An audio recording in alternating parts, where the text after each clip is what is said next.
मित्रांनो, आज आपण सर्व परीक्षांसाठी महत्त्वाची असणारी आयुष्यमान भारत योजना याबद्दल माहिती पाहणार आहोत. या योजनेची सुरुवात 23 सप्टेंबर 2018 मध्ये रांची येथून झाली. उद्देश होता देशातील सर्वात गरीब लोकांना आरोग्य सुरक्षा प्रदान करणे. ही जगातील सर्वात मोठी सरकारी योजना आहे.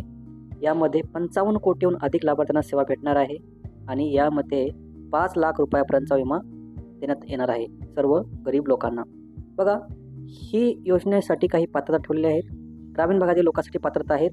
ग्रामीण भागात पक्के घर नसणारे, कुटुंबामध्ये कमवता व्यक्ती नसणारे, कुटुंब प्रमुख महिला असणारे कुटुंबात कोणी दिव्यांग असणारे आणि अनुसूचित जाती जमातीमधील भूमिहीन आणि वेठबिगार व्यक्ती यांना या योजनेचा लाभ भेटणार आहे. त्याबरोबरच बेघर व्यक्ती, निराधार, भीक मागणारे, आदिवासी लोक कोणतीही प्रक्रिया न करता या योजनेमध्ये समाविष्ट होणार आहेत.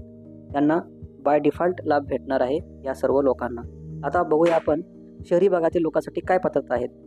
तर बघा, शहरी भागामध्ये जे काही कामगार रोजंदारीवर आहेत, भिकारी आहेत, कचरा वेचणारे, घरकाम करणारे, छोटे दुकानदार, शिवणकाम करणारे, फेरीवाले, रस्त्यावर काम करणारे, या सर्व लोकांसाठी ही योजना लागू होणार आहे. या सर्वांसाठी 5 लाख रुपयापर्यंतचं वार्षिक, लक्षात ठेवा, वार्षिक विमा कवच भेटणार आहे. त्यासोबतच काही आहेत कन्स्ट्रक्शन साईटवर काम करणारे, प्लंबर, मिस्त्री, पेंटर, वेल्डर, सुरक्षा रक्षक, हमाल, सफाई कर्मचारी, मोलमजुरी करणारे, हँडीक्राफ्टचे काम करणारे, टेलर, ड्रायव्हर, रिक्षा चालक आणि छोट्या मोठ्या दुकानात काम करणारे छोटे मोठे मजूर, या सर्वांसाठी ही योजना लागू आहे. आता बघा, या योजनेअंतर्गत दवाखान्यामध्ये दाखल करण्याची प्रक्रिया काय आहे ते बघूया. आयुष्यमान भारत योजनेत लाभार्थी रुग्णालयात दाखल करताना कोणतीही फी भरावी लागणार. रुग्णालयात दाखल झाल्यापासून उपचाराचा संपूर्ण खर्च या योजनेच्या माध्यमातून कव्हर केला जाईल.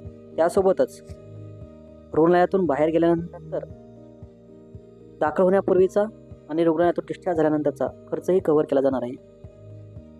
त्यामुळे आपल्याला यामध्ये 1 रुपयाचाही खर्च येणार नाही आहे. बघा, त्यासोबतच बघा, या योजनेच्या पॅनलमध्ये समाविष्ट प्रत्येक रुग्णालयात एक आयुष्यमान मित्र असेल. तो रुग्ण त्यांच्या नातेवाईकाची मदत करेल व त्याला रुग्णालयातील सुविधा पुरवण्यासाठी सगळी ती तो सहाय्य करणार आहे. त्यामध्ये एक महत्त्वाची भूमिका निभावणार आहे आयुष्यमान भारत योजनेत सामील व्यक्ती देशातील कोणत्याही सरकारी व या सूचीमध्ये समाविष्ट असणारे खाजगी रुग्णालय असतील त्यामध्ये मोफत उपचार प्राप्त करेल, तो पात्र असणार आहे.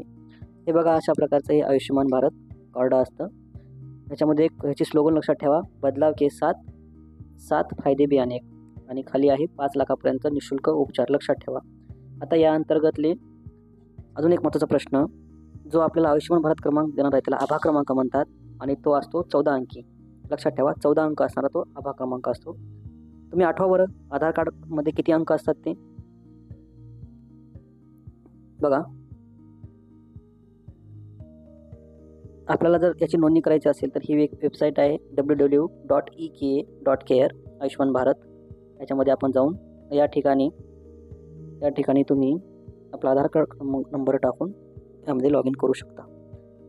आता यावर आधारित आपण संभाव्य काही प्रश्न बघूया. काही यातील प्रश्न SSC CGL किंवा नुकत्याच झालेल्या एक्झाममध्ये आलेले आहेत, तर ते सर्वांनी व्यवस्थित काळजीपूर्वक डोळ्याखालून घाला. पहिला प्रश्न आहे, आयुष्यमान भारत योजनेची सुरुवात कोणत्या राज्यातून झालेली आहे? आपण आत्ताच पाहिलं आहे. या योजनेची सुरुवात झारखंडमधून झालेली आहे. लक्षात ठेवा, सुरुवात झारखंड येथून झालेली आहे. प्रश्न दुसरा, आयुष्यमान भारत योजनेअंतर्गत देण्यात येणारा आभा क्रमांक किती अंकी असतो? सर्वात महत्त्वाचा IMP प्रश्न. आभा क्रमांक हा 14 अंकी असतो, लक्षात ठेवा. आधार कार्ड क्रमांक नंबर तुम्ही सांगा. आयुष्यमान भारत योजनेअंतर्गत किती रुपयांपर्यंत विमा संरक्षण मिळते?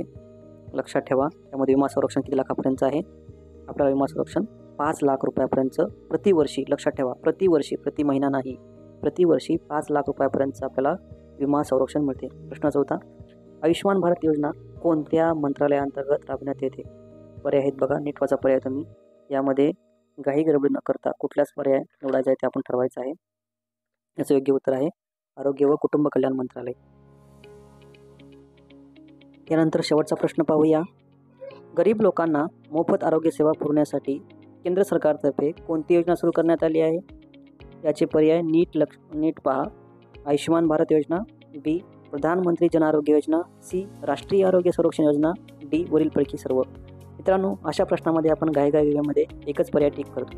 परंतु याचं उत्तर आहे डी वरीलपैकी सर्व, कारण हे सर्व नावं याच योजनेचे आहेत, त्यामुळे लक्षात ठेवा. मित्रांनो, आजच्या व्हिडिओमध्ये आता आपण इथेच थांबूया. पुढे भेटूया नवीन व्हिडिओमध्ये. थँक्यू.